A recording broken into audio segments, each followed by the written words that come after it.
토요일 라디오 수면제 책방.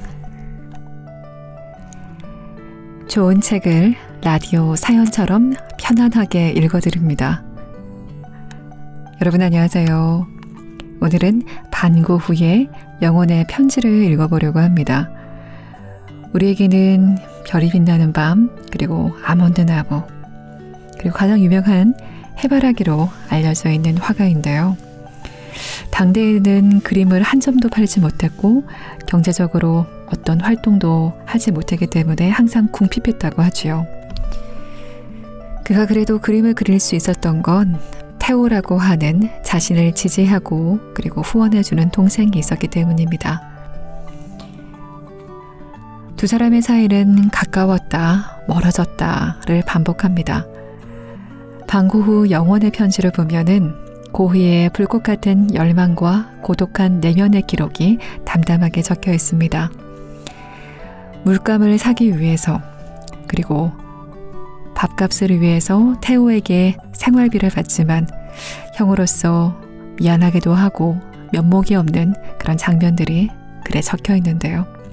그러면서 내가 그림을 이렇게 열심히 치열하게 그리니 언젠가는 나도 세상의 빛을 보지 않겠느냐, 신이 나에게 또 기회를 주지 않겠냐라고 하는 본인의 다짐도 적혀 있습니다. 그의 말대로 그는 자신의 꿈을 이뤘고 그리고 세계에서 가장 유명한 작가가 됐습니다. 물론 그가 죽고 나서 이런 일이 일어났다는 게 아이러니하고 참 슬픈 일이지만요. 어떻게 해서 세상을 바꾼 대단한 작품들을 그릴 수 있었는지 고흐의 내면 속으로 한번 들어가 보겠습니다.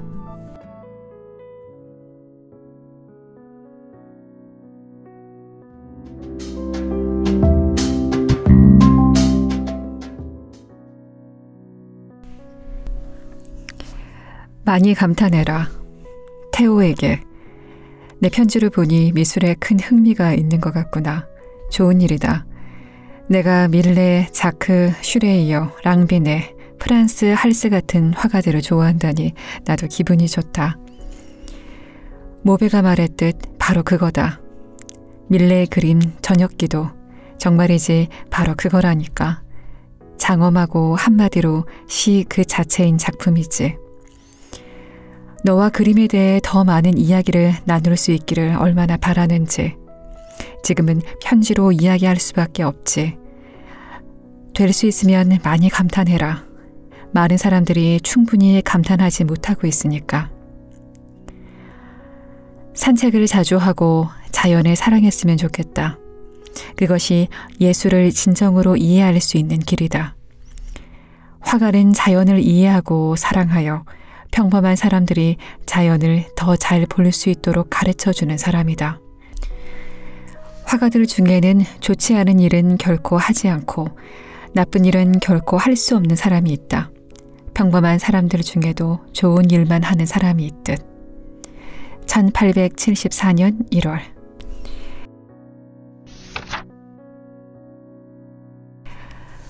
삶은 소중히 여겨야 할 값진 것. 이번에 내가 다녀간 것이 얼마나 기쁜 일이었는지 말해주고 싶어서 급히 편지를 쓴다. 꽤 오랫동안 만나지도 예전처럼 편지를 띄우지도 못했지. 죽은 듯 무심하게 지내는 것보다 이렇게 가깝게 지내는 게 얼마나 좋으냐. 정말 죽게 될 때까지는 말이다. 우리가 함께 보낸 시간은 우리 두 사람 모두 아직은 산자의 땅에 있다는 걸 확인시켜 주었다. 너와 함께 산책을 하니 예전의 감정이 다시 살아나는 것 같았다. 삶은 좋은 것이고 소중히 여겨야 하는 값진 것이라는 느낌 말이다. 근래 내 생활이 더 보잘것없어지면서 삶 자체가 별로 중요하지 않다는 비관적인 생각에 젖어들기도 했다. 그러나 너와 함께 보낸 시간 덕분에 그런 생각을 떨쳐버리고 유쾌한 기분을 되찾을 수 있었다. 우리가 살아가야 할 이유를 알게 되고 자신이 무의미하고 소모적인 존재가 아니라 무언가 도움이 될 수 있는 존재임을 깨닫는 것은 다른 사람들과 더불어 살아가면서 사랑을 느낄 때인 것 같다. 일하는 것이 금지된 채 독방에서 지내는 죄수는 시간이 흐르면, 특히 너무 많은 시간이 지나버리면 오랫동안 굶주린 사람과 비슷한 고통을 겪게 된다. 내가 펌프나 가로등의 기둥처럼 돌이나 철로 만들어지지 않은 이상 다른 모든 사람들이 그렇듯 다정하고 애정어린 관계나 친밀한 우정이 필요하다. 아무리 세련되고 예의 바른 사람이라 할지라도 그런 애정이나 우정 없이는 살아갈 수 없으며 무언가 공허하고 결핍되었다는 느낌을 지울 수 없을 것이다. 이런 말을 하는 것은 네가 이번에 나를 찾아준 것이 참으로 고마웠기 때문이다. 우리 사이가 소원해지기를 원하지 않는 만큼 당분간 집에 머무르고 싶었다. 그러나 지금은 집에 돌아가고 싶지 않다. 아무래도 여기 있는 게 나을 것 같다. 모두 내 잘못이고 내가 사물을 바로 보지 않는다는 네 말이 옳을지도 모르겠다. 그래서 나로서는 힘들고 꺼림칙한 선택이지만 며칠은 에텐에 가 있을지도 모르겠다. 무엇보다 우리 두 사람이 더 친해졌으면 한다. 내가 정말로 너나 식구들에게 폐만 끼치고 부담이 된다면, 그래서 나를 스스로 침입자라 여기거나 불필요한 존재라고 생각해야 한다면 나는 차라리 이 지상에서 사라지는 게 더 나을 것이다. 다른 사람들의 길을 방해하지 않도록 물러서는 편이 나을 것 같다. 정말 그렇게 생각한다면 나는 슬픔에 잠겨 절망과 씨름해야 할 것이다. 이런 생각을 하는 것도 힘들지만 너와 나 사이에, 그리고 우리 집에 나로 인해 그토록 많은 불화와 고통과 슬픔이 있었다는 생각을 하는 것은 더 힘들다. 그게 정말이라면 더 이상 살지 않는 게 낫다고 생각한다. 나를 우울하게 만드는 이런 생각을 품고 오랜 시간을 지내다 보면 다른 생각도 떠오른다. 이것은 끔찍하고 소름 끼치는 꿈에 불과하고 시간이 흐르면 상황을 더 분명하게 이해하게 될지도 모른다는 생각이. 이러한 내 생각이 옳아서 상황이 나빠지는 게 아니라 오히려 좋아지고 있는 것은 아닐까. 사람들은 진보를 계속해서 믿는 것이 미신에 사로잡힌 짓이라고 여기겠지. 겨울이 지독하게 추우면 여름이 오든 말든 상관하고 싶지 않을 때가 있다. 부정적인 것이 긍정적인 것을 압도하는 것이다. 그러나 우리가 받아들이든 받아들이지 않든 냉혹한 날씨는 결국 끝나게 되어 있고, 화창한 아침이 찾아오면 바람이 바뀌면서 해빙기가 올 것이다. 그래서 늘 변하게 마련인 우리 마음과 날씨를 생각해 볼 때 상황이 좋아질 수 있다는 희망을 품게 된다. 네가 떠난 후 밤거리를 걸어다니다 집으로 돌아와 초상화를 그렸다. 잘 있어라. 1879년 10월 15일.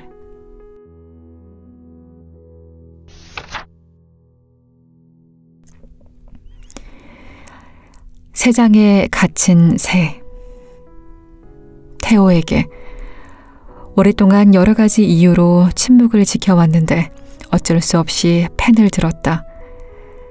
그동안 너는 나에게 이방인이 되어버렸고, 나도 어쩌면 네가 생각하는 이상으로 너에게 이방인이 되어버린 것 같다.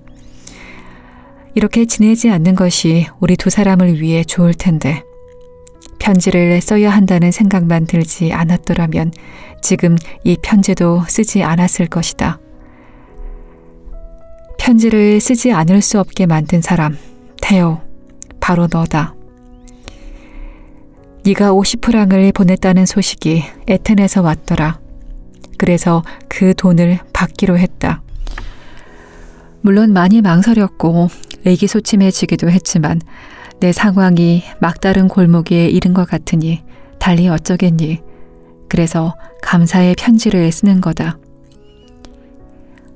너도 알겠지만 나는 보리나주로 돌아왔다.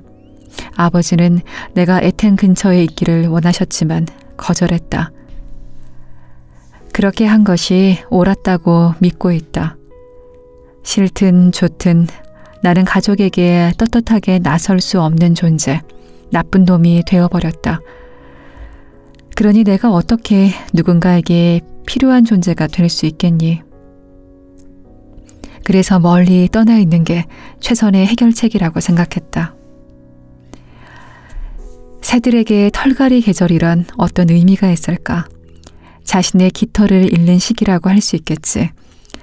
사람에게 비유하자면 실패를 거듭하는 불행하고 힘겨운 시기라고 할 수 있을 것 같다. 털갈이 계절이 있기에 새롭게 태어날 수도 있으므로 이 변화의 시기에 애착을 가질 수도 있겠지만 이 일이 공개적으로 이루어져서는 안 되겠지. 그리 유쾌한 일도 재미있는 일도 아니기 때문에 눈에 띄지 않도록 조심해야 할 것이다. 가족의 신뢰를 되찾는 것이 그렇게 희망이 없을까?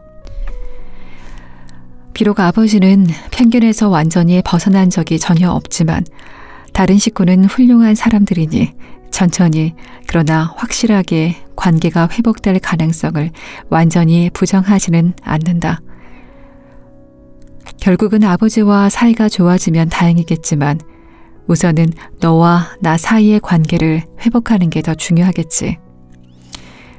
오해하기보다는 좋은 관계를 맺는 게 더 낫지 않겠니?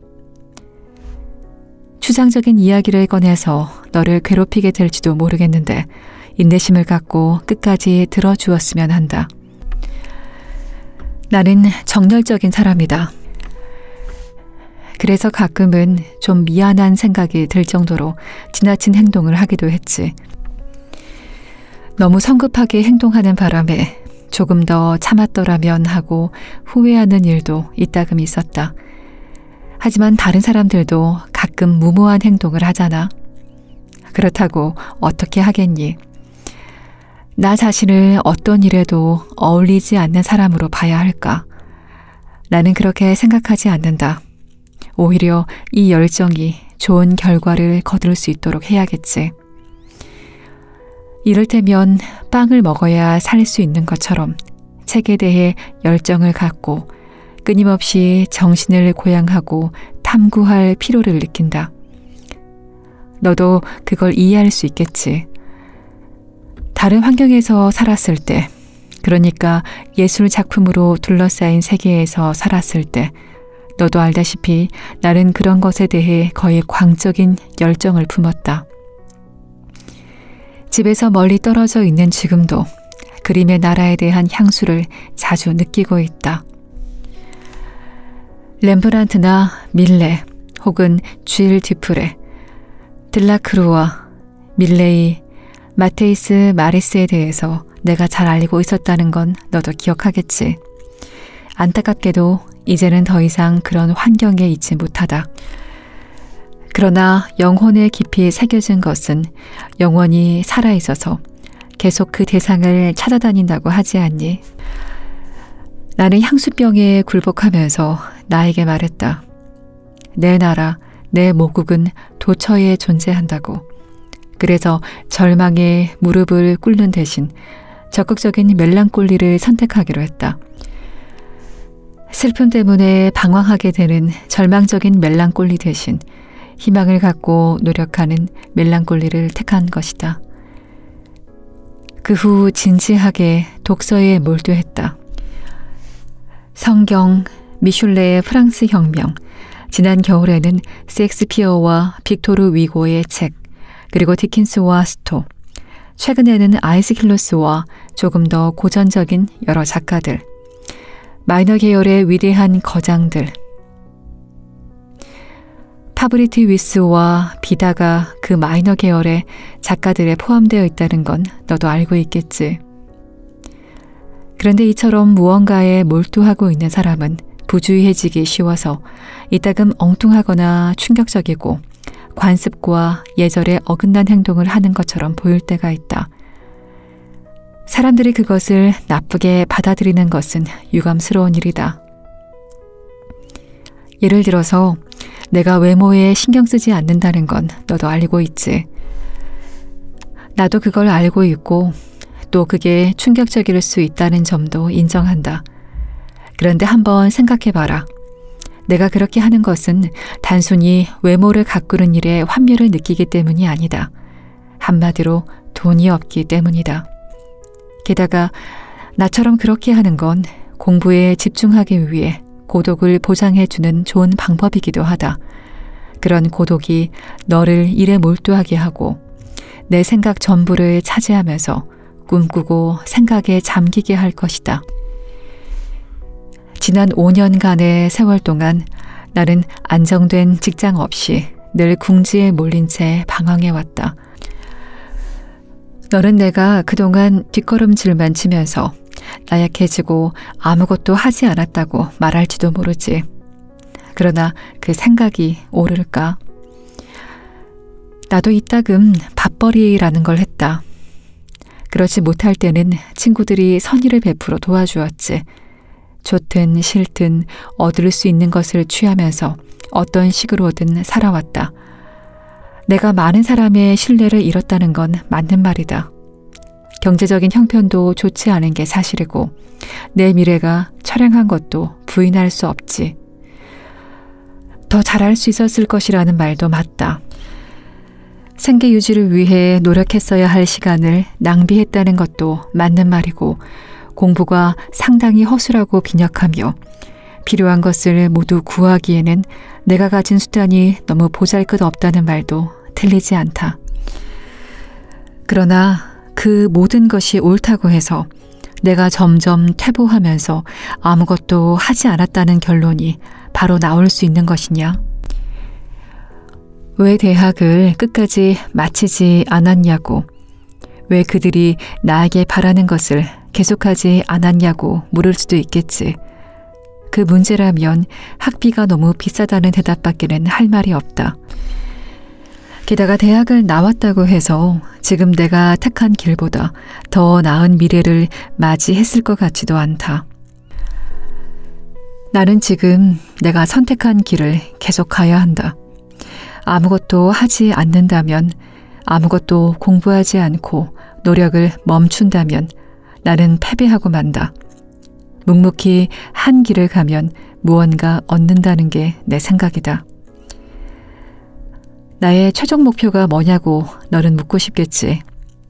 초벌 그림이 스케치가 되고 스케치가 유화가 되듯 최초의 모호한 생각을 다듬어감에 따라, 그리고 덧없이 지나가는 최초의 생각을 구체적으로 실현해감에 따라 그 목표는 더 명확해질 것이고 느리지만 확실하게 성취되는 것이 아닐까. 그것은 예술가뿐 아니라 복음 전도자도 마찬가지라는 걸 알아야 한다. 이따금 밉살스럽고 전제적이며 격식만 따지는 오래된 학교를 볼 수 있다. 그곳에는 고통을 혐오하는, 한마디로 편견과 관습의 갑옷을 입은 사람들이 있기 마련이다. 그들은 담당 구역의 일자리를 마음대로 주무르지. 또 자기 부하를 위해 일자리에 빨간 테이프를 붙여두고 자유로운 정신을 가진 사람을 내쫓으려고 한다. 내가 현재 정상적인 직업이 없고 오랫동안 그런 직업을 갖지 않은 까닭도 일자리를 자신과 생각이 같은 자들에게 나눠주는 신사들의 생각과 내 생각이 달라서일 뿐이다. 그것은 그들이 독실한 신자인 채 하면서 나를 비난할 때 들먹이는 외모의 문제만은 아니다. 사실은 더 뿌리 깊은 문제가 있다. 정말이다. 이 모든 걸 고백하는 이유는 불평을 하기 위해서도 변명을 하기 위해서도 아니다. 그저 나의 기억을 너에게 들려주기 위해서이다. 지난 여름 네가 마지막으로 찾아왔을 때 이곳 사람들이 마녀라 부르는 버려진 광산 근처를 산책한 적이 있었지. 그때 너는 레이스 웨이크에서 오래된 운하와 물방앗간 근처를 함께 산책했던 추억을 떠올리면서 우리가 예전에는 많은 것에 동의했었다는 말을 했지. 그리고 그때 이후로 형은 변했어. 더 이상 예전의 형이 아니야 라고 말했지. 그래. 그러나 나는 그 말에 흔쾌히 동의할 수 없다. 물론 예전에는 생활이 지금보다 덜 어려웠고 미래도 그렇게 비관적이지는 않았다는 차이는 있겠지. 그러나 나의 내면이나 사물을 보는 방식에는 변함이 없다. 굳이 변한 것을 말하자면 당시에 내가 생각했고 믿고 사랑했던 것을 지금은 더 생각하고 더 믿고 더 사랑한다는 것이다. 그러니 내가 렘브란트, 밀레, 들라크루아 등 그 누구 혹은 그 무엇에 대해 열중하지 않는다고 생각한다면 그것은 오해다. 오히려 그 반대다. 세상에는 믿고 사랑할 만한 가치 있는 것들이 많지. 알겠니? 셰익스피어 안에 렘브란트가 있고 미슐레 안에 코레조가, 빅토르 위고 안에 들라크루아가 있다. 또 복음 속에 렘브란트가 있고 렘브란트 안에 복음이 있다. 네가 올바르게 이해한다면 그것은 같은 것이다. 그것을 왜곡하지 말고 비교 대상을 독창적인 사람들의 장점 속에서 찾아야 한다는 사실도 잊지 마라. 제발 내가 포기했다는 생각은 하지 말아라. 나는 꽤 성실한 편이고 변했다 해도 여전히 같은 사람이니까. 내 마음을 괴롭히는 것은 내가 무엇에 어울릴까? 내가 어떤 식으로든 쓸모 있는 사람이 될 수 있을까? 어떤 지식을 더 쌓고 이런저런 주제를 깊이 있게 탐구할 수 있을까 하는 물음뿐이다. 게다가 고질적인 가난 때문에 이런저런 계획에 참여하는 것이 어렵고 온갖 필수품이 내 손에는 닿지 않는 곳에 있는 것만 같다. 그러니 우울해질 수밖에 없고 진정한 사랑과 우정이 있어야 하는 자리가 텅 빈 것처럼 느껴진다. 또 내 영혼을 갉아먹는 지독한 좌절감을 느낄 수밖에. 사랑이 있어야 할 곳에 파멸만 있는 듯해서 넌더리가 난다. 이렇게 소리치고 싶다. 신이여, 얼마나 더 기다려야 하나요? 어쩌면 내 영혼 안에도 거대한 불길이 치솟고 있는지도 모르지. 그러나 누구도 그 불을 쬐러 오지는 않을 것이다. 지나치는 사람들이 볼 수 있는 것이라곤 굴뚝에서 나오는 가녀린 연기뿐이거든. 그러니 그냥 가버릴 수밖에. 그렇다면 이제 어떻게 해야 할까? 힘을 다해 내부의 불을 지키면서 누군가 그 불 옆에 와서 앉았다가 계속 머무르게 될 때까지 끈질기게 기다려야 할까? 믿는 마음이 있는 사람은 빠르든 늦든 오고야 말 그때를 기다리겠지. 모든 일이 좋지 않게 진행되고 있다. 과거에도 오랫동안 그랬고 미래에도 계속 그럴 것이다. 그러나 모든 일이 잘못된 후에도 다시 좋아지게 될지도 모르지. 물론 그걸 계산하고 기다리고 있는 것은 아니다. 그런 일이 일어나지 않을 수도 있겠지. 그래도 더 나은 변화가 온다면 나는 그걸 얻을 것으로 생각할 테고 기뻐하면서 이렇게 말할 것이다. 드디어 그래, 결국에는 뭔가 되고야 마는구나. 나에게 정말 대책 없는 사람이라고 어떻게 그렇게 뚱딴지 같은 엉뚱한 생각을 하고 바보 같은 기대를 할 수 있느냐고 말할지도 모르겠다. 그러나 내 생각이 아무리 말도 안 되고 바보 같다 해도 더 나은 대안이 없는 이상 그런 기대도 하지 않는 것보다는 낫지 않겠니? 펜이 가는 대로 적다 보니 두서없는 편지가 되었다. 네가 나를 쓸모없는 사람은 아니라고 봐준다면 기분이 좋을 것 같다. 사실 쓸모없는 사람도 두 종류가 있다. 천성이 게으르고 강단이 없어서 정말 쓸모없는 사람이 될 수도 있겠고 나를 그런 사람 가운데 하나로 봐도 무방하다. 그런데 다른 종류의 쓸모없는 사람도 있다. 그들은 본의 아니게 그렇게 된 사람들이다. 일을 하려는 욕구는 불타지만 손이 묶여있고 갇혀있어서 한마디로 어려운 환경이 그를 억눌러서 아무것도 할 수 없게 된 것이지. 그런 사람들은 자기가 할 수 있는 일을 모른다고 해도 본능적으로 어떤 느낌이 있기 마련이지. 즉, 나도 그 무엇인가에 적합한 인물이다. 내가 이 세상에 존재해야 하는 이유가 전혀 없는 것은 아니다. 나도 지금과는 다른 사람이 될 수 있다는 걸 알고 있다. 그런데 어떻게 해야 쓸모있고 도움이 되는 사람이 될 수 있을까? 내 안에 무언가가 있다. 그것이 도대체 무엇일까? 그런 사람은 본의 아니게 쓸모없는 사람이 된 경우다. 원한다면 나를 그 가운데 하나로 봐도 좋다. 새장에 갇힌 새는 봄이 오면 자신이 가야 할 길이 어딘가 있다는 걸 직감적으로 안다. 해야 할 일이 있다는 것도 잘 안다. 단지 실행할 수 없을 뿐이다. 그게 뭘까? 잘 기억할 수는 없지만 어렴풋이 알고 있어서 혼자 중얼거린다. 다른 새들은 둥지를 틀고 알을 까고 새끼를 키운다. 그러고는 자기 머리를 새장 창살에 찧어댄다. 그래도 새장 문은 열리지 않고 새는 고통으로 미쳐간다. 저런 쓸모없는 놈 같으니라고. 지나가는 다른 새가 말한다. 얼마나 게으르냐고. 그러나 갇힌 새는 죽지 않고 살아남았다. 그의 마음 깊은 곳에서 일어나는 일은 밖으로 드러나지 않는다. 그는 잘하고 있고 햇빛을 받을 때면 꽤 즐거워 보인다. 철새가 이동하는 계절이 오면 우울증이 그를 덮친다. 필요한 모든 것을 가지고 있지 않느냐고 그를 새장에 가둔 아이들이 말한다.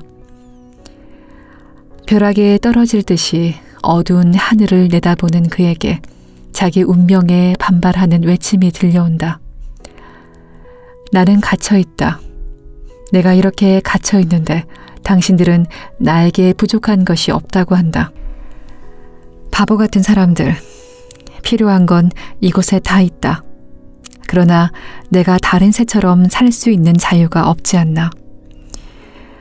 본의 아니게 쓸모없는 사람들이란 바로 새장에 갇힌 새와 비슷하다. 그들은 종종 정체를 알 수 없는 끔찍한, 정말이지 끔찍한 새장에 갇혀 있어서 아무것도 할 수가 없다. 해방은 뒤늦게야 오는 법이다. 그동안 당연하게든 부당하게든 손상된 명성, 가난, 불우한 환경, 역경 등이 그를 죄수로 만든다. 그를 막고 감금하고 매장하는 것이 무엇인지는 분명하게 지적할 수 없다. 그러나 어떻게 표현하기 어려운 창살, 울타리, 벽 등을 느낄 수는 있을 것이다. 이 모든 것이 환상이고 상상에 불과할까? 나는 그렇게 생각하지 않는다. 그래서 이렇게 묻곤 한다. 신이여, 이 상태가 얼마나 오래 지속될까요? 언제까지 이래야 합니까? 영원히? 이 감옥을 없애는 게 뭔지 아니? 깊고 참된 사랑이다. 친구가 되고 형제가 되고 사랑하는 것, 그것이 최상의 가치이며 그 마술적 힘이 감옥의 문을 열어준다. 그것이 없다면 우리는 죽은 것과 같다. 사랑이 다시 살아나는 곳에서 인생도 다시 태어난다. 이 감옥이란 편견, 오해, 치명적인 무지, 의심, 거짓 겸손 등의 다른 이름이기도 하다. 내가 영락을 거듭해 왔다면 너는 상승가도를 달려왔다. 내가 인심을 잃었던 반면 너는 그걸 얻어왔다. 다행이라고 생각한다. 진심이다. 그 사실은 나에게 늘 기쁨을 주었다. 너에게 진지함이나 타인을 배려하는 마음이 없다면 그게 오래 지속될 수 있을까 걱정할 수도 있겠다. 그러나 너는 아주 진지하고 사려 깊은 사람이니 앞으로도 계속 성공할 수 있으리라 믿는다. 1880년 7월.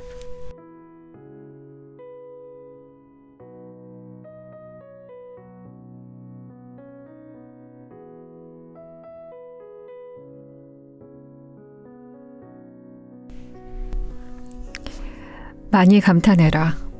태호에게. 내 편지를 보니 미술에 큰 흥미가 있는 것 같구나. 좋은 일이다. 내가 밀레, 자크, 슈레이어, 랑비네, 프란스 할스 같은 화가들을 좋아한다니 나도 기분이 좋다. 모베가 말했듯 바로 그거다. 밀레의 그림 저녁기도 정말이지 바로 그거라니까. 장엄하고 한마디로 시 그 자체인 작품이지. 너와 그림에 대해 더 많은 이야기를 나눌 수 있기를 얼마나 바라는지. 지금은 편지로 이야기할 수밖에 없지. 될 수 있으면 많이 감탄해라. 많은 사람들이 충분히 감탄하지 못하고 있으니까. 산책을 자주 하고 자연을 사랑했으면 좋겠다. 그것이 예술을 진정으로 이해할 수 있는 길이다. 화가는 자연을 이해하고 사랑하여 평범한 사람들이 자연을 더 잘 볼 수 있도록 가르쳐주는 사람이다. 화가들 중에는 좋지 않은 일은 결코 하지 않고 나쁜 일은 결코 할 수 없는 사람이 있다. 평범한 사람들 중에도 좋은 일만 하는 사람이 있듯. 1874년 1월.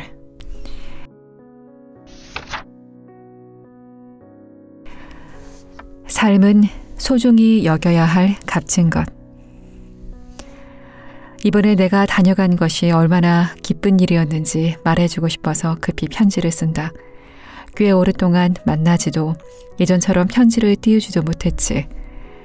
죽은 듯 무심하게 지내는 것보다 이렇게 가깝게 지내는 게 얼마나 좋으냐. 정말 죽게 될 때까지는 말이다.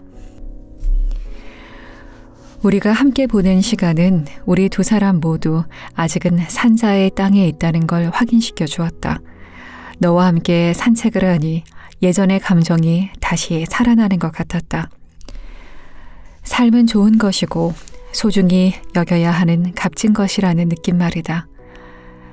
근래 내 생활이 더 보잘것 없어지면서 삶 자체가 별로 중요하지 않다는 비관적인 생각에 젖어들기도 했다. 그러나 너와 함께 보낸 시간 덕분에 그런 생각을 떨쳐버리고 유쾌한 기분을 되찾을 수 있었다. 우리가 살아가야 할 이유를 알게 되고 자신이 무의미하고 소모적인 존재가 아니라 무언가 도움이 될 수 있는 존재임을 깨닫는 것은 다른 사람들과 더불어 살아가면서 사랑을 느낄 때인 것 같다. 일하는 것이 금지된 채 독방에서 지내는 죄수는 시간이 흐르면, 특히 너무 많은 시간이 지나버리면 오랫동안 굶주린 사람과 비슷한 고통을 겪게 된다. 내가 펌프나 가로등의 기둥처럼 돌이나 철로 만들어지지 않은 이상 다른 모든 사람들이 그렇듯 다정하고 애정어린 관계나 친밀한 우정이 필요하다.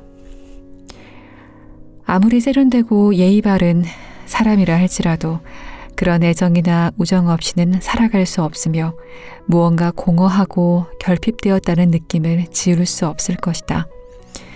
이런 말을 하는 것은 네가 이번에 나를 찾아준 것이 참으로 고마웠기 때문이다. 우리 사이가 소원해지기를 원하지 않는 만큼 당분간 집에 머무르고 싶었다. 그러나 지금은 집에 돌아가고 싶지 않다. 아무래도 여기 있는 게 나을 것 같다. 모두 내 잘못이고 내가 사물을 바로 보지 않는다는 네 말이 옳을지도 모르겠다. 그래서 나로서는 힘들고 꺼림칙한 선택이지만 며칠은 에텐에 가 있을지도 모르겠다. 무엇보다 우리 두 사람이 더 친해졌으면 한다. 내가 정말로 너나 식구들에게 폐만 끼치고 부담이 된다면, 그래서 나를 스스로 침입자라 여기거나 불필요한 존재라고 생각해야 한다면 나는 차라리 이 지상에서 사라지는 게 더 나을 것이다. 다른 사람들의 길을 방해하지 않도록 물러서는 편이 나을 것 같다. 정말 그렇게 생각한다면 나는 슬픔에 잠겨 절망과 씨름해야 할 것이다. 이런 생각을 하는 것도 힘들지만 너와 나 사이에, 그리고 우리 집에 나로 인해 그토록 많은 불화와 고통과 슬픔이 있었다는 생각을 하는 것은 더 힘들다. 그게 정말이라면 더 이상 살지 않는 게 낫다고 생각한다. 나를 우울하게 만드는 이런 생각을 품고 오랜 시간을 지내다 보면 다른 생각도 떠오른다. 이것은 끔찍하고 소름 끼치는 꿈에 불과하고 시간이 흐르면 상황을 더 분명하게 이해하게 될지도 모른다는 생각이. 이러한 내 생각이 옳아서 상황이 나빠지는 게 아니라 오히려 좋아지고 있는 것은 아닐까. 사람들은 진보를 계속해서 믿는 것이 미신에 사로잡힌 짓이라고 여기겠지. 겨울이 지독하게 추우면 여름이 오든 말든 상관하고 싶지 않을 때가 있다. 부정적인 것이 긍정적인 것을 압도하는 것이다. 그러나 우리가 받아들이든 받아들이지 않든 냉혹한 날씨는 결국 끝나게 되어 있고 화창한 아침이 찾아오면 바람이 바뀌면서 해빙기가 올 것이다. 그래서 늘 변하기 마련인 우리 마음과 날씨를 생각해 볼 때 상황이 좋아질 수 있다는 희망을 품게 된다. 네가 떠난 후 밤거리를 걸어다니다 집으로 돌아와 초상화를 그렸다. 잘 있어라. 1879년 10월 15일.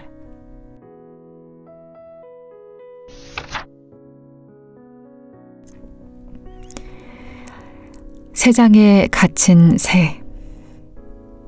태호에게. 오랫동안 여러 가지 이유로 침묵을 지켜왔는데 어쩔 수 없이 펜을 들었다. 그동안 너는 나에게 이방인이 되어버렸고 나도 어쩌면 네가 생각하는 이상으로 너에게 이방인이 되어버린 것 같다. 이렇게 지내지 않는 것이 우리 두 사람을 위해 좋을 텐데 편지를 써야 한다는 생각만 들지 않았더라면 지금 이 편지도 쓰지 않았을 것이다. 편지를 쓰지 않을 수 없게 만든 사람, 태호, 바로 너다. 네가 50프랑을 보냈다는 소식이 에텐에서 왔더라. 그래서 그 돈을 받기로 했다. 물론 많이 망설였고 의기소침해지기도 했지만 내 상황이 막다른 골목에 이른 것 같으니 달리 어쩌겠니. 그래서 감사의 편지를 쓰는 거다. 너도 알겠지만 나는 보리나주로 돌아왔다. 아버지는 내가 에텐 근처에 있기를 원하셨지만 거절했다. 그렇게 한 것이 옳았다고 믿고 있다.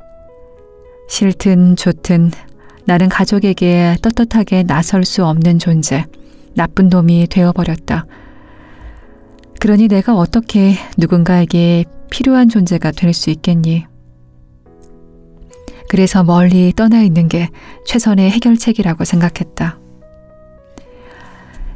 새들에게 털갈이 계절이란 어떤 의미가 있을까? 자신의 깃털을 잃는 시기라고 할 수 있겠지. 사람에게 비유하자면 실패를 거듭하는 불행하고 힘겨운 시기라고 할 수 있을 것 같다.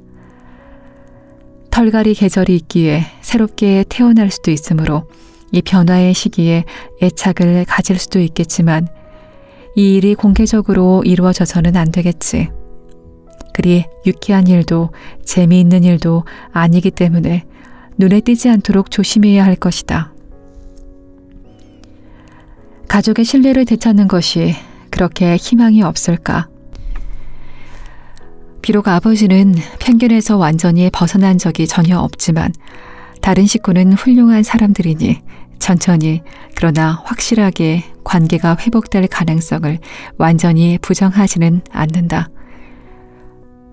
결국은 아버지와 사이가 좋아지면 다행이겠지만 우선은 너와 나 사이의 관계를 회복하는 게 더 중요하겠지. 오해하기보다는 좋은 관계를 맺는 게 더 낫지 않겠니? 추상적인 이야기를 꺼내서 너를 괴롭히게 될지도 모르겠는데 인내심을 갖고 끝까지 들어주었으면 한다. 나는 정열적인 사람이다. 그래서 가끔은 좀 미안한 생각이 들 정도로 지나친 행동을 하기도 했지. 너무 성급하게 행동하는 바람에 조금 더 참았더라면 하고 후회하는 일도 이따금 있었다. 하지만 다른 사람들도 가끔 무모한 행동을 하잖아. 그렇다고 어떻게 하겠니? 나 자신을 어떤 일에도 어울리지 않는 사람으로 봐야 할까? 나는 그렇게 생각하지 않는다. 오히려 이 열정이 좋은 결과를 거둘 수 있도록 해야겠지. 이를테면 빵을 먹어야 살 수 있는 것처럼 책에 대해 열정을 갖고 끊임없이 정신을 고양하고 탐구할 필요를 느낀다. 너도 그걸 이해할 수 있겠지. 다른 환경에서 살았을 때, 그러니까 예술 작품으로 둘러싸인 세계에서 살았을 때, 너도 알다시피 나는 그런 것에 대해 거의 광적인 열정을 품었다. 집에서 멀리 떨어져 있는 지금도 그림의 나라에 대한 향수를 자주 느끼고 있다. 렘브란트나 밀레 혹은 쥘 디프레, 들라크루와, 밀레이, 마테이스 마리스에 대해서 내가 잘 알고 있었다는 건 너도 기억하겠지. 안타깝게도 이제는 더 이상 그런 환경에 있지 못하다. 그러나 영혼에 깊이 새겨진 것은 영원히 살아있어서 계속 그 대상을 찾아다닌다고 하지 않니? 나는 향수병에 굴복하면서 나에게 말했다. 내 나라, 내 모국은 도처에 존재한다고. 그래서 절망에 무릎을 꿇는 대신 적극적인 멜랑콜리를 선택하기로 했다. 슬픔 때문에 방황하게 되는 절망적인 멜랑콜리 대신 희망을 갖고 노력하는 멜랑콜리를 택한 것이다. 그 후 진지하게 독서에 몰두했다. 성경, 미슐레의 프랑스 혁명, 지난 겨울에는 셰익스피어와 빅토르 위고의 책, 그리고 디킨스와 스토, 최근에는 아이스킬로스와 조금 더 고전적인 여러 작가들, 마이너 계열의 위대한 거장들, 파브리티 위스와 비다가 그 마이너 계열의 작가들에 포함되어 있다는 건 너도 알고 있겠지. 그런데 이처럼 무언가에 몰두하고 있는 사람은 부주의해지기 쉬워서 이따금 엉뚱하거나 충격적이고 관습과 예절에 어긋난 행동을 하는 것처럼 보일 때가 있다. 사람들이 그것을 나쁘게 받아들이는 것은 유감스러운 일이다. 예를 들어서 내가 외모에 신경 쓰지 않는다는 건 너도 알고 있지. 나도 그걸 알고 있고 또 그게 충격적일 수 있다는 점도 인정한다. 그런데 한번 생각해봐라. 내가 그렇게 하는 것은 단순히 외모를 가꾸는 일에 환멸을 느끼기 때문이 아니다. 한마디로 돈이 없기 때문이다. 게다가 나처럼 그렇게 하는 건 공부에 집중하기 위해 고독을 보장해주는 좋은 방법이기도 하다. 그런 고독이 너를 일에 몰두하게 하고 내 생각 전부를 차지하면서 꿈꾸고 생각에 잠기게 할 것이다. 지난 5년간의 세월 동안 나는 안정된 직장 없이 늘 궁지에 몰린 채 방황해왔다.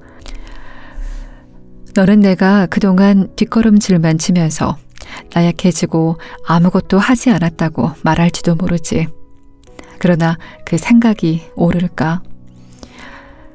나도 이따금 밥벌이라는 걸 했다. 그렇지 못할 때는 친구들이 선의를 베풀어 도와주었지. 좋든 싫든 얻을 수 있는 것을 취하면서 어떤 식으로든 살아왔다. 내가 많은 사람의 신뢰를 잃었다는 건 맞는 말이다. 경제적인 형편도 좋지 않은 게 사실이고 내 미래가 처량한 것도 부인할 수 없지. 더 잘할 수 있었을 것이라는 말도 맞다. 생계 유지를 위해 노력했어야 할 시간을 낭비했다는 것도 맞는 말이고 공부가 상당히 허술하고 빈약하며 필요한 것을 모두 구하기에는 내가 가진 수단이 너무 보잘것없다는 말도 틀리지 않다. 그러나 그 모든 것이 옳다고 해서 내가 점점 퇴보하면서 아무것도 하지 않았다는 결론이 바로 나올 수 있는 것이냐? 왜 대학을 끝까지 마치지 않았냐고, 왜 그들이 나에게 바라는 것을 계속하지 않았냐고 물을 수도 있겠지. 그 문제라면 학비가 너무 비싸다는 대답밖에는 할 말이 없다. 게다가 대학을 나왔다고 해서 지금 내가 택한 길보다 더 나은 미래를 맞이했을 것 같지도 않다. 나는 지금 내가 선택한 길을 계속 가야 한다. 아무것도 하지 않는다면, 아무것도 공부하지 않고 노력을 멈춘다면 나는 패배하고 만다. 묵묵히 한 길을 가면 무언가 얻는다는 게 내 생각이다. 나의 최종 목표가 뭐냐고 너는 묻고 싶겠지. 초벌 그림이 스케치가 되고 스케치가 유화가 되듯 최초의 모호한 생각을 다듬어감에 따라, 그리고 덧없이 지나가는 최초의 생각을 구체적으로 실현해감에 따라 그 목표는 더 명확해질 것이고 느리지만 확실하게 성취되는 것이 아닐까. 그것은 예술가뿐 아니라 복음 전도자도 마찬가지라는 걸 알아야 한다. 이따금 밉살스럽고 전제적이며 격식만 따지는 오래된 학교를 볼 수 있다. 그곳에는 고통을 혐오하는, 한마디로 편견과 관습에 갑옷을 입은 사람들이 있기 마련이다. 그들은 담당 구역의 일자리를 마음대로 주무르지. 또 자기 부하를 위해 일자리에 빨간 테이프를 붙여두고 자유로운 정신을 가진 사람을 내쫓으려고 한다. 내가 현재 정상적인 직업이 없고 오랫동안 그런 직업을 갖지 않은 까닭도 일자리를 자신과 생각이 같은 자들에게 나눠주는 신사들의 생각과 내 생각이 달라서일 뿐이다. 그것은 그들이 독실한 신자인 체 하면서 나를 비난할 때 들먹이는 외모의 문제만은 아니다. 사실은 더 뿌리 깊은 문제가 있다. 정말이다. 이 모든 걸 고백하는 이유는 불평을 하기 위해서도 변명을 하기 위해서도 아니다. 그저 나의 기억을 너에게 들려주기 위해서이다. 지난 여름 네가 마지막으로 찾아왔을 때 이곳 사람들이 마녀라 부르는 버려진 광산 근처를 산책한 적이 있었지. 그때 너는 레이스 웨이크에서 오래된 운하와 물방앗간 근처를 함께 산책했던 추억을 떠올리면서 우리가 예전에는 많은 것에 동의했었다는 말을 했지. 그리고 그때 이후로 형은 변했어. 더 이상 예전의 형이 아니야 라고 말했지. 그래. 그러나 나는 그 말에 흔쾌히 동의할 수 없다. 물론 예전에는 생활이 지금보다 덜 어려웠고 미래도 그렇게 비관적이지는 않았다는 차이는 있겠지. 그러나 나의 내면이나 사물을 보는 방식에는 변함이 없다.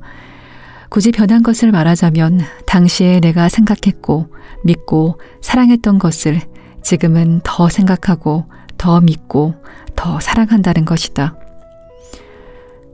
그러니 내가 렘브란트, 밀레, 들라크루아 등 그 누구 혹은 그 무엇에 대해 열중하지 않는다고 생각한다면 그것은 오해다. 오히려 그 반대다. 세상에는 믿고 사랑할 만한 가치 있는 것들이 많지. 알겠니? 섹스피어 안에 렘브란트가 있고 미슐레 안에 코레조가, 빅토르 위고 안에 들라크루아가 있다. 또 복음 속에 렘브란트가 있고 렘브란트 안에 복음이 있다. 네가 올바르게 이해한다면 그것은 같은 것이다. 그것을 왜곡하지 말고 비교 대상을 독창적인 사람들의 장점 속에서 찾아야 한다는 사실도 잊지 마라. 제발 내가 포기했다는 생각은 하지 말아라.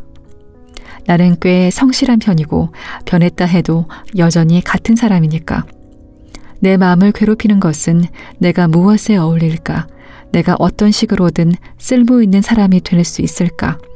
어떤 지식을 더 쌓고 이런저런 주제를 깊이 있게 탐구할 수 있을까 하는 물음뿐이다. 게다가 고질적인 가난 때문에 이런저런 계획에 참여하는 것이 어렵고 온갖 필수품이 내 손에는 닿지 않는 곳에 있는 것만 같다. 그러니 우울해질 수밖에 없고 진정한 사랑과 우정이 있어야 하는 자리가 텅 빈 것처럼 느껴진다. 또 내 영혼을 갉아먹는 지독한 좌절감을 느낄 수밖에. 사랑이 있어야 할 곳에 파멸만 있는 듯해서 넌더리가 난다. 이렇게 소리치고 싶다. 신이여, 얼마나 더 기다려야 하나요? 어쩌면 내 영혼 안에도 거대한 불길이 치솟고 있는지도 모르지. 그러나 누구도 그 불을 쬐러 오지는 않을 것이다. 지나치는 사람들이 볼 수 있는 것이라곤 굴뚝에서 나오는 가녀린 연기뿐이거든. 그러니 그냥 가버릴 수밖에. 그렇다면 이제 어떻게 해야 할까? 힘을 다해 내부의 불을 지키면서 누군가 그 불 옆에 와서 앉았다가 계속 머무르게 될 때까지 끈질기게 기다려야 할까? 믿는 마음이 있는 사람은 빠르든 늦든 오고야 말 그때를 기다리겠지. 모든 일이 좋지 않게 진행되고 있다. 과거에도 오랫동안 그랬고 미래에도 계속 그럴 것이다. 그러나 모든 일이 잘못된 후에도 다시 좋아지게 될지도 모르지.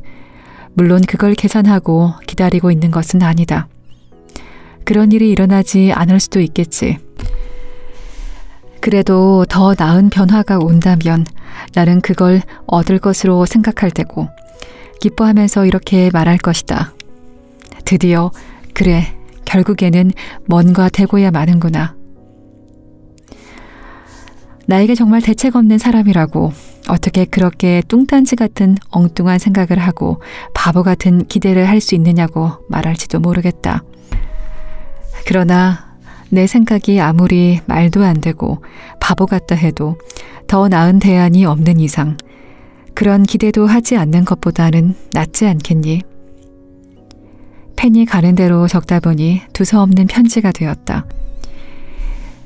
네가 나를 쓸모없는 사람은 아니라고 봐준다면 기분이 좋을 것 같다. 사실 쓸모없는 사람도 두 종류가 있다.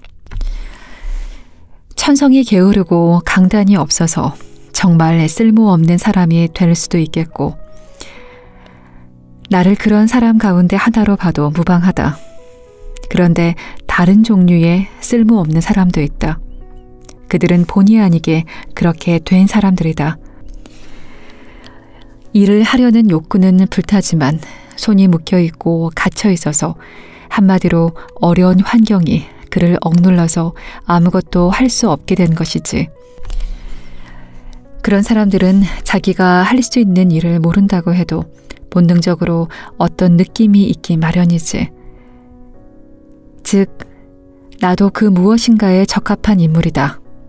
내가 이 세상에 존재해야 하는 이유가 전혀 없는 것은 아니다. 나도 지금과는 다른 사람이 될 수 있다는 걸 알고 있다. 그런데 어떻게 해야 쓸모있고 도움이 되는 사람이 될 수 있을까? 내 안에 무언가가 있다. 그것이 도대체 무엇일까? 그런 사람은 본의 아니게 쓸모없는 사람이 된 경우다. 원한다면 나를 그 가운데 하나로 봐도 좋다.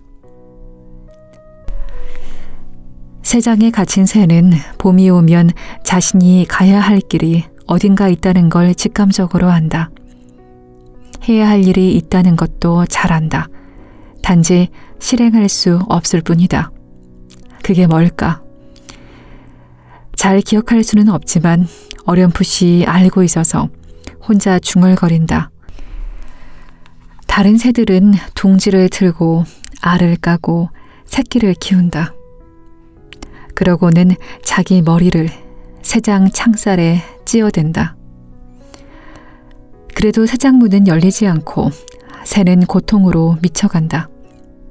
저런 쓸모없는 놈 같으니라고. 지나가는 다른 새가 말한다. 얼마나 게으르냐고. 그러나 갇힌 새는 죽지 않고 살아남았다. 그의 마음 깊은 곳에서 일어나는 일은 밖으로 드러나지 않는다. 그는 잘하고 있고 햇빛을 받을 때면 꽤 즐거워 보인다.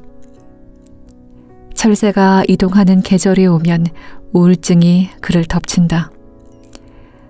필요한 모든 것을 가지고 있지 않느냐고 그를 새장에 가둔 아이들이 말한다. 벼락에 떨어질 듯이 어두운 하늘을 내다보는 그에게 자기 운명에 반발하는 외침이 들려온다. 나는 갇혀있다. 내가 이렇게 갇혀있는데 당신들은 나에게 부족한 것이 없다고 한다. 바보 같은 사람들, 필요한 건 이곳에 다 있다. 그러나 내가 다른 새처럼 살 수 있는 자유가 없지 않나. 본의 아니게 쓸모없는 사람들이란 바로 새장에 갇힌 새와 비슷하다. 그들은 종종 정체를 알 수 없는 끔찍한, 정말이지 끔찍한 새장에 갇혀 있어서 아무것도 할 수가 없다. 해방은 뒤늦게야 오는 법이다. 그동안 당연하게든 부당하게든 손상된 명성, 가난, 불우한 환경, 역경 등이 그를 죄수로 만든다. 그를 막고 감금하고 매장하는 것이 무엇인지는 분명하게 지적할 수 없다. 그러나 어떻게 표현하기 어려운 창살, 울타리, 벽 등을 느낄 수는 있을 것이다. 이 모든 것이 환상이고 상상에 불과할까? 나는 그렇게 생각하지 않는다. 그래서 이렇게 묻곤 한다. 신이여, 이 상태가 얼마나 오래 지속될까요? 언제까지 이래야 합니까? 영원히? 이 감옥을 없애는 게 뭔지 아니? 깊고 참된 사랑이다. 친구가 되고 형제가 되고 사랑하는 것, 그것이 최상의 가치이며 그 마술적 힘이 감옥의 문을 열어준다. 그것이 없다면 우리는 죽은 것과 같다. 사랑이 다시 살아나는 곳에서 인생도 다시 태어난다. 이 감옥이란 편견, 오해, 치명적인 무지, 의심, 거짓 겸손 등의 다른 이름이기도 하다. 내가 영락을 거듭해 왔다면 너는 상승가도를 달려왔다. 내가 인심을 잃었던 반면 너는 그걸 얻어왔다. 다행이라고 생각한다. 진심이다. 그 사실은 나에게 늘 기쁨을 주었다. 너에게 진지함이나 타인을 배려하는 마음이 없다면 그게 오래 지속될 수 있을까 걱정할 수도 있겠다. 그러나 너는 아주 진지하고 사려 깊은 사람이니 앞으로도 계속 성공할 수 있으리라 믿는다. 1880년 7월